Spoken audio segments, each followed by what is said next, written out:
Hello students, आज हम पढ़ेंगे Fischer and flying wedge projection formula. Stereochemistry of organic compounds हम पढ़ रहे थे चैप्टर, उसी में ये नेक्स्ट टॉपिक है हमारा Fischer and flying wedge projection formula. तो प्रोजेक्शन फार्मूला क्या होता है? बेसिकली अगर हम देखें तो कार्बन कैसा होता है, टेट्राहेड्रल होता है। तो कार्बन के अगर हम जो असममित कार्बन या एसिमेट्रिक कार्बन होता है तो उसमें एक कार्बन के चारों तरफ 4 डिफरेंट ग्रुप्स होते हैं और वो एक टेट्राहेड्रल में अरेंज होते हैं। तो हम उसको, ये बेसिकली 3 डायमेंशनल स्ट्रक्चर होता है। तो इसको हम पेपर पे या बोर्ड पे नहीं बना सकते हैं, इसलिए हम इसके लिए 2 डायमेंशनल स्ट्रक्चर्स लिखते हैं, 2 डायमेंशनल फार्मूला लिखते हैं। तो जब 3D, इस तरह के 3D सिस्टम को हम 2D में चेंज करते हैं, 2 डायमेंशनल में इसको हम लिखते हैं, तो उसको हम बोलते हैं प्रोजेक्शन। ठीक है, तो प्रोजेक्शन फार्मूला जो होता है वो क्या होता है? जब 3 डायमेंशनल मॉलिक्यूल को हम 2 डायमेंशन में शो करते हैं तो वो फार्मूला जो होता है उसको हम बोलते हैं प्रोजेक्शन फार्मूला। तो ये जो प्रोजेक्शन फार्मूले हैं मेनली 2 तरह के होते हैं, वेज डैश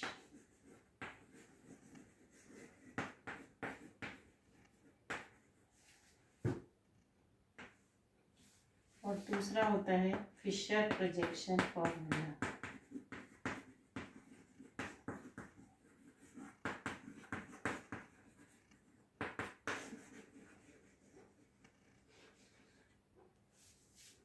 ठीक है, तो वेज डैश फार्मूला जो होता है उसमें हम क्या करते हैं? वेज डैश में ये मान लीजिए हमारा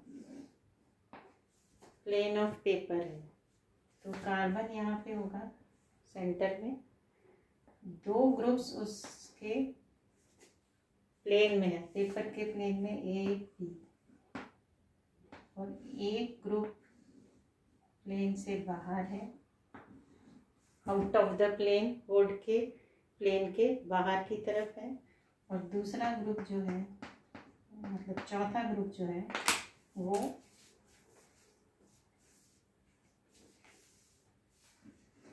प्लेन के अंदर की तरफ है। तो ऐसे आप देख सकते हैं कि ये तो आपका बोर्ड का प्लेन हो गया। ठीक है, this is the plane of board, और इसमें ए और बी जो है वो तो बोर्ड के प्लेन में है, सी बोर्ड से बाहर की तरफ है, और डी बोर्ड के अंदर की तरफ है। तो इस तरह से हम वेज डैश फार्मूला लिखते हैं। तो जो सी है वो ग्रुप हमने इससे बनाया है, सॉलिड लाइन से, इसको हम बोलते हैं वेज। तो वेज जो होता है वो हमारी तरफ पॉइंट कर रहा है, ऑब्जर्वर की तरफ, तो टुवर्ड्स द ऑब्जर्वर,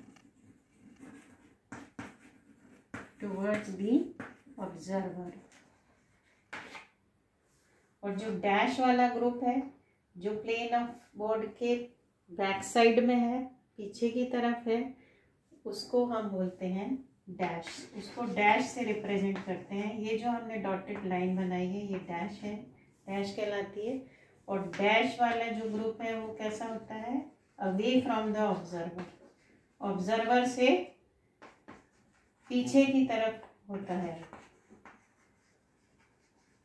तो सी हमारी तरफ है, डी बोर्ड के अंदर की तरफ है, और ए और बी बोर्ड के प्लेन में है।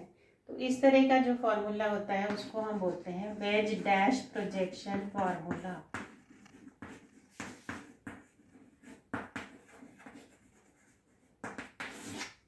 ठीक है, तो वेज डैश प्रोजेक्शन फॉर्मूले में क्या होता है? ए और बी प्लेन ऑफ पेपर में, सी बाहर की तरफ है और डी अंदर की तरफ है। तो इससे अगर हम लैक्टिक एसिड का मान लीजिए हम स्ट्रक्चर लिखें तो इस तरह से हम लिख सकते हैं COOH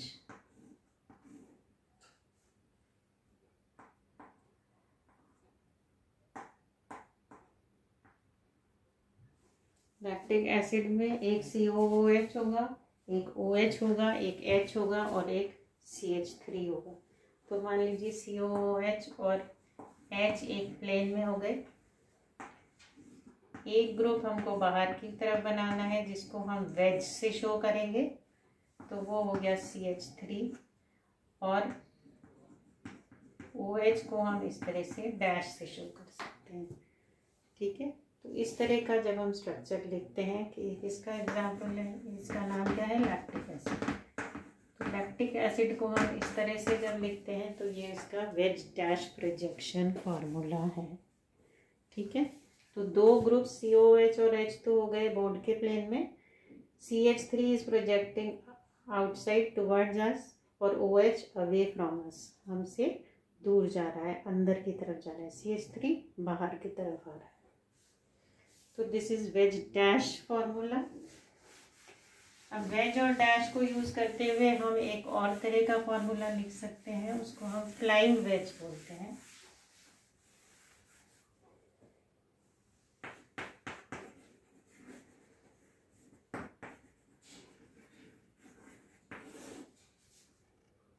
ठीक है, अभी जो हमने वेज डैश पढ़ा वो इस तरह से है। मान लीजिए हमारे पास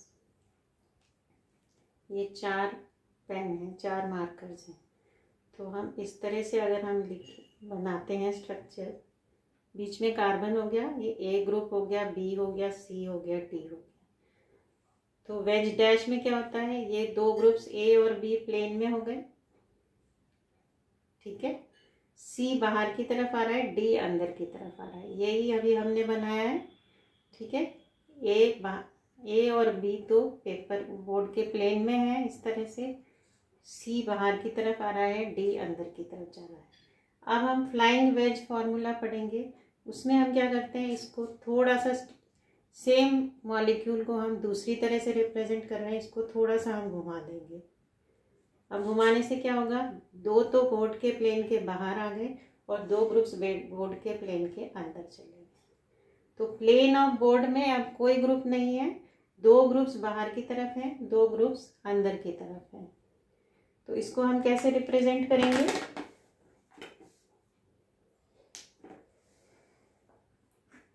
इसको हम इस तरह से, बीच में तो कार्बन होता है,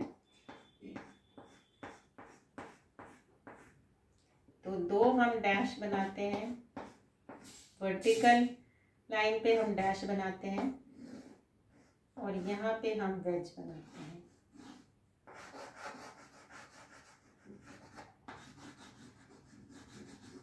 तो this is A, B, C और D। तो यहाँ पे हम देख सकते हैं कि हमने दो ग्रुप्स तो हमारे कहाँ गए, बोर्ड के प्लेन के अंदर। जो डैश होता है, dash means away from the observer और वेज टुवर्ड्स द ऑब्जर्वर। तो B और D तो हमारी तरफ हैं और A और C बोर्ड के बैक साइड में है। ठीक है, तो इस तरह का जो फार्मूला होता है वो होता है फ्लाइंग वेज फार्मूला। इसमें भी हम लैक्टिक एसिड को लिख सकते हैं, जैसे COOH यहाँ लिख दिया हमने, बीच में कार्बन है, यहाँ H हो गया, सॉरी यहाँ CH3 हो गया, यहाँ H हो गया और यहाँ OH हो गया। ठीक है, तो लैक्टिक एसिड को हम इस फॉर्मूले से भी बना सकते हैं।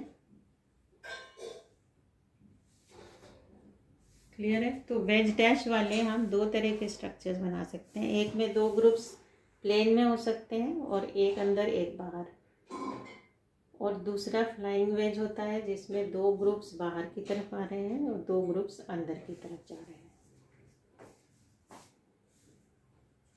क्लियर है, तो सेम मॉलिक्यूल है, उसको हम दो तरह से रिप्रेजेंट कर रहे हैं, जैसा अभी मैंने दिखाया था। मैं एक बार और आपको शो कर देती हूँ।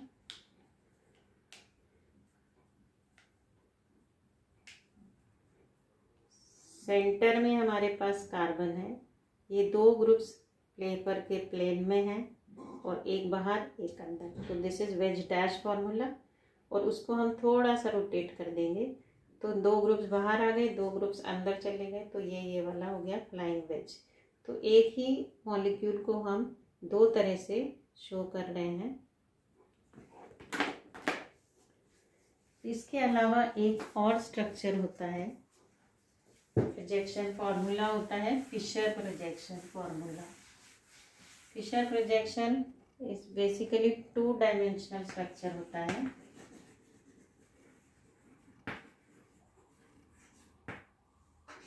कौन सा?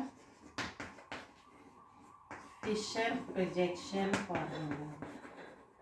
ठीक है, तो फिशर ने क्या बताया कि 2 डायमेंशनल फॉर्मूला बताया जिसमें हम 2 स्ट्रेट लाइंस खींचते हैं जो एक दूसरे को क्रॉस कर रही है। तो सेंटर पे आपका एसिमेट्रिक कार्बन है और 2 ग्रुप्स यहाँ पर होंगे और 2 ग्रुप्स यहाँ होंगे। तो जो अभी हमने बनाया था ये स्ट्रक्चर फ्लाइंग वेज वाला, उसी को हम सिंपल लाइन से ड्रॉ कर रहे हैं यहाँ पे। तो this is A, this is B, C, D. तो जो 2 ग्रुप्स बाहर आ रहे हैं उनको हम हॉरिजॉन्टल लाइन पे लेंगे। तो हॉरिजॉन्टल लाइन पे वो ग्रुप्स आएंगे जो पेपर के या बोर्ड के प्लेन के बाहर हैं, और जो ग्रुप्स पेपर के या बोर्ड के प्लेन के अंदर की तरफ हैं वो वर्टिकल लाइन पे आएंगे। तो these groups on the horizontal line they are towards the observer and groups on the vertical line वो away from the observer है। तो A यहाँ आ गया, B यहाँ आ गया, C यहाँ आ गया, D यहाँ। तो इसको हम बोलते हैं Fischer projection formula. Fischer projection formula. ठीक है, तो इसमें हम कोई वेज और डैश यूज नहीं करते हैं, सिंपल 2 स्ट्रेट लाइंस बनाते हैं। इसके सेंटर पे कार्बन होता है लेकिन कार्बन को हमको लिखना नहीं है, और जो ग्रुप्स वर्टिकल लाइन पे हैं वो हमसे दूर हैं, बोर्ड के प्लेन के अंदर की तरफ हैं, और जो हॉरिजॉन्टल लाइन पे हैं वो हमारी तरफ प्रोजेक्ट कर रहे हैं। क्लियर है? फिशर प्रोजेक्शन फॉर्मूला अगर हम लैक्टिक एसिड के लिए लिखेंगे तो किस तरह से लिख सकते हैं? COOH यहाँ आ गया, CH3 यहाँ आ गया, H यहाँ आ गया, OH यहाँ आ गया। इसको ऐसे हम OH और H को इधर उधर भी कर सकते हैं। तो इस तरह का ये जो है लैक्टिक एसिड का कौन सा फॉर्मूला है? Fischer projection formula of lactic acid. ठीक है,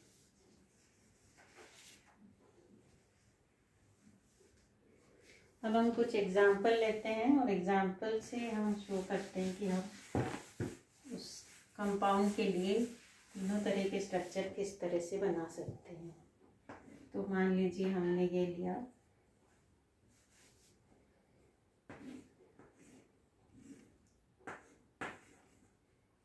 इसमें ये एसिमेट्रिक कार्बन हो गया, एक Cl ग्रुप हो गया, या मिथाइल हो गया, और ये इथाइल ग्रुप हो गया, और यहाँ एक हाइड्रोजन होगा। अगर शो नहीं कर रखा है इसका मतलब हाइड्रोजन है। तो इसके लिए अगर हम वेज डैश फार्मूला लिखेंगे तो हम किस तरह से लिख सकते हैं?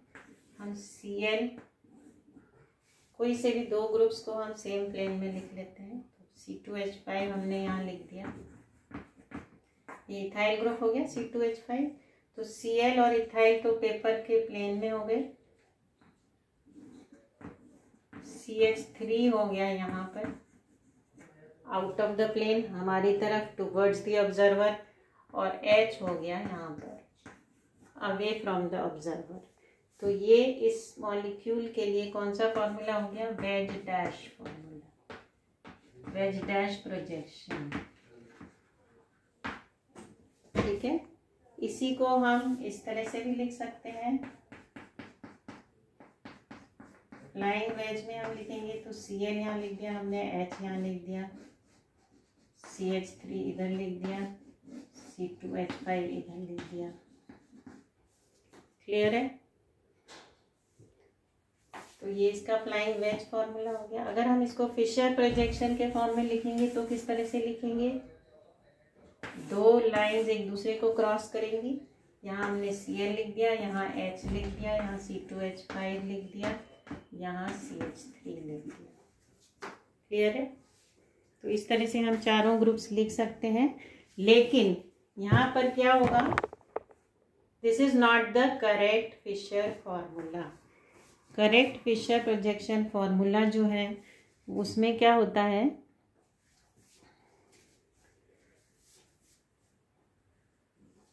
उसका एक रूल है। करेक्ट फिशर प्रोजेक्शन फॉर्मूला लिखने का एक रूल है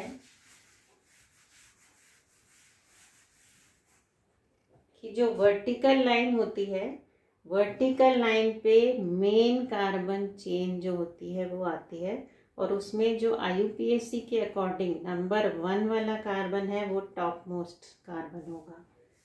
तो वर्टिकल लाइन पर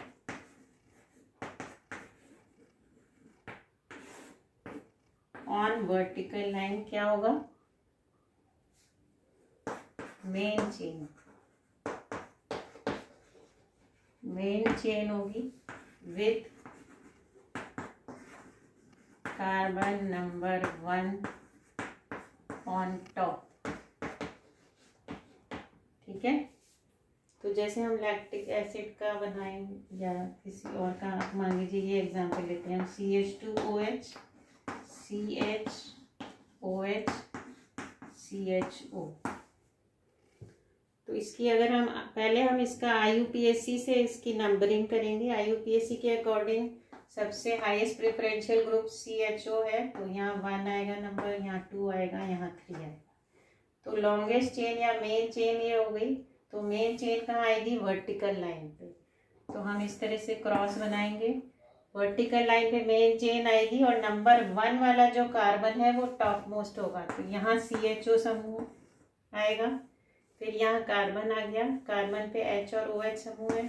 तो H और OH हम किधर भी बना सकते हैं, दोनों फॉर्मूले करेक्ट हैं। और नीचे आएगा आपका CH2OH ग्रुप। क्लियर है? तो जब भी हम फिशर प्रोजेक्शन फॉर्मूला लिखेंगे तो वर्टिकल लाइन पे लॉन्गेस्ट कार्बन चेन होगी और उसमें सबसे ऊपर नंबर 1 वाला कार्बन होगा। ठीक है? मान लीजिए हम एक और एग्जांपल लिखते हैं।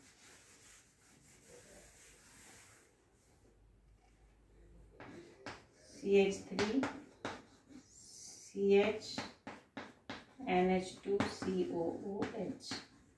ठीक है? इसकी हम पहले IUPAC के अकॉर्डिंग नंबरिंग करेंगे। COH ग्रुप को नंबर 1 मिलेगा, 2 होगा, 3 होगा। अब हम वो क्रॉस बनाएंगे, क्रॉस में सबसे ऊपर COOH आएगा, फिर एसिमेट्रिक कार्बन आ गया, इस पे H और NH2 ग्रुप्स लगे हुए हैं, तो हम इस तरह से लिख देंगे और नीचे CH3 आ जाएगा।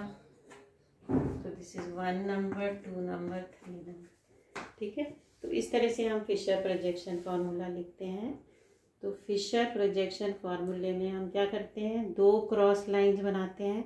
हॉरिजॉन्टल लाइन पे हमारी तरफ वाले ग्रुप्स आएंगे, वर्टिकल पे पीछे की तरफ वाले ग्रुप्स आएंगे, और वर्टिकल लाइन पे मेन चेन आएगी और उसका जो फर्स्ट कार्बन है वो टॉप पे आएगा। ठीक है? अब फिशर प्रोजेक्शन फॉर्मूले में 2-3 बातें हैं जो हमें ध्यान रखनी चाहिए।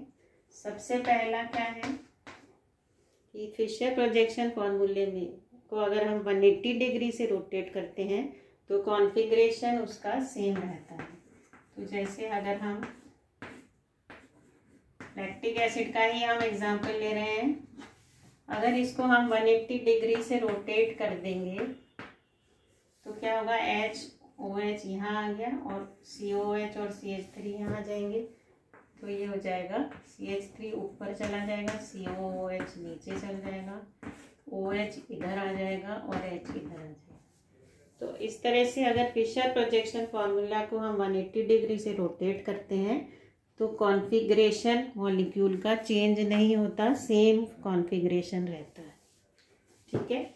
तो ये हमको ध्यान रखना है।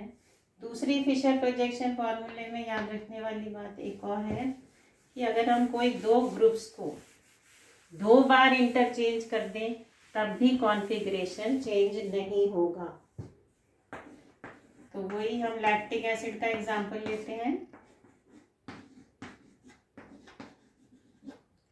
अगर इसमें हम किसी भी दो ग्रुप्स को 2 बार इंटरचेंज कर दें, जैसे ये H यहाँ ले लिया हमने, OH यहाँ गया और H यहाँ गया, तो एक बार इंटरचेंज कर दिया हमने COOH, OH इधर आ गया, H इधर आ गया, CH3। फिर से हम किसी भी दो ग्रुप्स को इंटरचेंज कर दें, जैसे मान लीजिए OH इधर ले हम, CH3 इधर ले लें, तो क्या होगा, COOH यहाँ आ गया, CH3 यहाँ आ गया, OH यहाँ आ गया, H। तो 2 बार हमने किसी भी दो ग्रुप्स को इंटरचेंज कर दिया, तो दिस इज फर्स्ट इंटरचेंज और सेकेंड इंटरचेंज। तो 2 बार इसमें इन दो ग्रुप्स को हमने किया, इसमें इन दो को किया। 2 बार कोई भी दो ग्रुप्स को 2 बार इंटरचेंज करने पर कॉन्फ़िगरेशन सेम रहता है, मतलब इस मॉलिक्यूल का और इस मॉलिक्यूल का कॉन्फ़िगरेशन सेम है। ठीक है, इसी तरह से एक और इसमें फिशर प्रोजेक्शन फॉर्मूले में हमको ध्यान रखने वाली बात है कि इसमें थर्ड पॉइंट क्या है कि हम किसी भी एक ग्रुप को हम स्टेडी रखते हैं, उसको नहीं घुमाते, स्टेशनरी रखते हैं, और बाकी के जो ग्रुप्स हैं उनको अगर हम क्लॉकवाइज या एंटी क्लॉकवाइज रोटेट कर दें तब भी कॉन्फ़िगरेशन चेंज नहीं होता।